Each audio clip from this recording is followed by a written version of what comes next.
Momento Metáfora.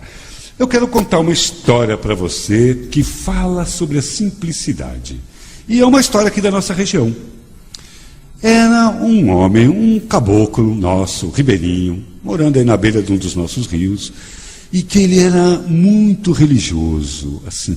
Ele não perdia uma missa, só que ele, na comunidade que ele morava, não tinha igreja.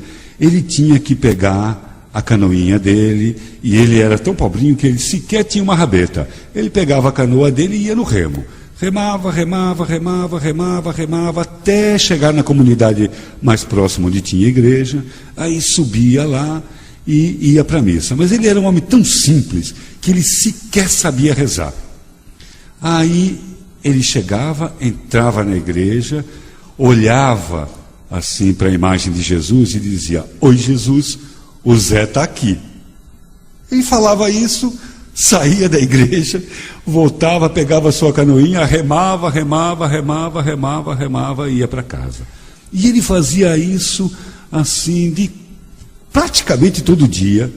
Remava, ia para a igreja, entrava na igreja e dizia simplesmente isso: "Oi, Jesus, o Zé está aqui."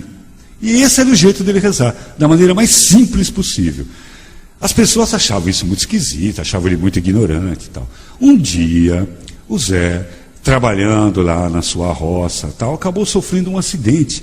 Caiu lá, uma árvore caiu na perna dele e ele acabou quebrando a perna e precisou ser levado para um hospital, né, porque ele precisou fazer uma cirurgia, foi uma fratura feia, foi fazer uma cirurgia.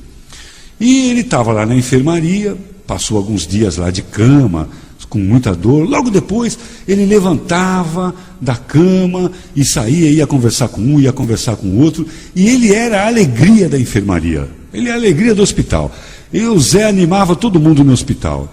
E o médico, observando aquilo, falou: "Puxa vida, mas que coisa impressionante, o que esse homem tem que ele é tão alegre e consegue alegrar tantas pessoas?" Aí ele pegou, o médico foi falar para ele, falou: "Seu José, eu tenho observado que o senhor sofreu uma cirurgia aí, séria, na perna, e já no segundo dia levantou manquitolando aí, e vai animar os outros doentes, o senhor é a alegria da enfermaria, como é que o senhor consegue ter tanta alegria?" Ele falou: "Ah, é porque eu converso com Jesus todos os dias." Aí o médico, com aquela cara de incrédulo, né, que é muito comum em nós médicos, né, assim, como que não estava acreditando, ele falou assim: "Ah, é? Jesus fala com você? E o que ele fala para você?"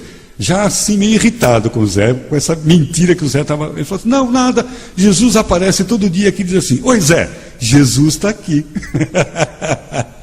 Devolvia a oração dele.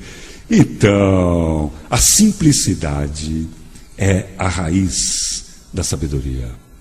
Nada contra as igrejas, os templos, nada contra os sacerdotes, os pastores, os padres, e nada contra os livros, pelo contrário, eu sou um homem que adoro ler, gosto de ler. Mas já chegou a hora do homem perceber que o grande templo é o seu próprio corpo, que Jesus fala dentro de cada um de nós, e que o grande livro é o nosso inconsciente. Pero hay que lê-lo, temos que ler o nosso próprio inconsciente. Não adianta ficar procurando a solução da nossa vida fora, sempre fora. Tudo que nós necessitamos está dentro.